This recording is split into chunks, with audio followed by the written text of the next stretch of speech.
Welcome to Whispers of Time. On today's episode, we be talking about the world's weakest country.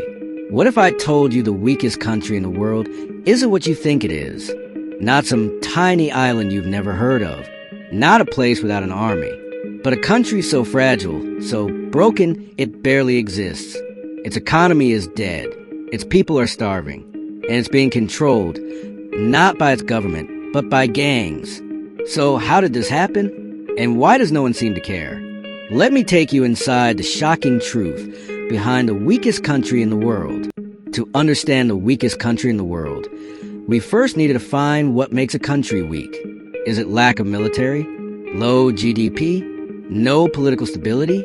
Or is it when a country can't protect its people, feed its citizens, or control its own territory? Meet Haiti, a Caribbean nation with a painful history of colonization, foreign interference, devastating earthquakes, and now, absolute lawlessness. Once the first independent black republic in the world, Haiti should have been a symbol of pride.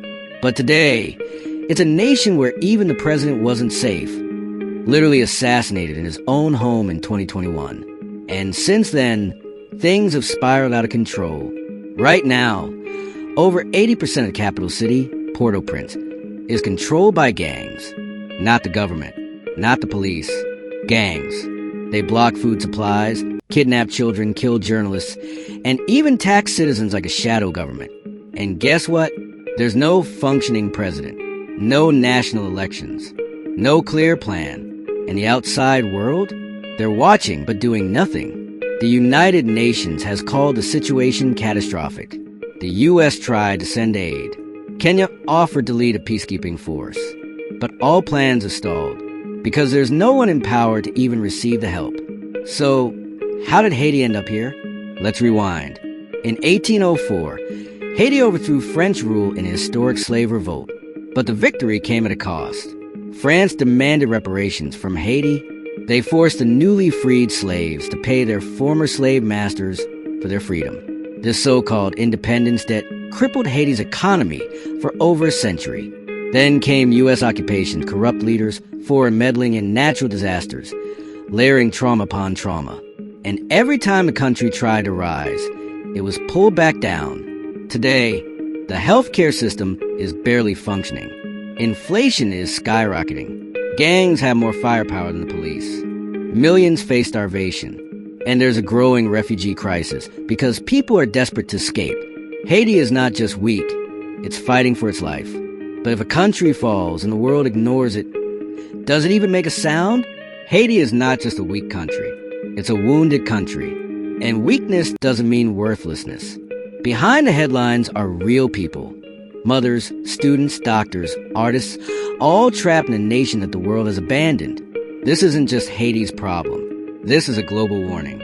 Because when institutions collapse and violence replaces law, it doesn't matter how rich or poor you are. Every country is one disaster, one power vacuum, one failed election away from chaos. So maybe instead of mocking weak countries, we should ask, how strong are we really? If this made you think differently, share this video. The world needs to see what's happening. But here's the part that hurts the most. The people of Haiti have not given up. They've endured dictators, invasions, and disasters, and still, they survive. Mothers still wake up at dawn to find food. Teachers still show up to broken classrooms. Children still dream, even when the world sees no future. And yet, they're stuck in a system they didn't break. A system built on centuries of exploitation, where foreign powers came, took, and left, where loans replaced liberty, where charity replaced justice, and where promises of peace were always just out of reach. Look at the headlines. One day it's Haiti, next it's Sudan, then Gaza, then Yemen. The cycle repeats. Because when a country falls outside the spotlight, it becomes easier to ignore. And when you ignore pain long enough, it starts to look normal. But let me be clear, this is not normal. A country shouldn't be run by fear. Children shouldn't grow up learning gunfire before grammar. People shouldn't have to risk death on a boat for a chance at survival. And here's the real twist. Haiti's weakness didn't begin with gangs. It began with the world turning away. So the question isn't just, why is Haiti the weakest country in the world? The real question is, what kind of world allows a nation to collapse and just keep scrolling? Because if we can forget Haiti today, we can forget anyone tomorrow. And that's why this story matters.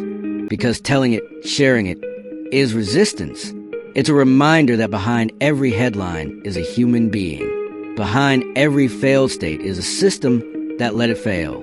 So if this moves you, don't just watch and walk away. Tell someone. Share this. Ask questions. Speak up, because silence is the loudest weapon in the world.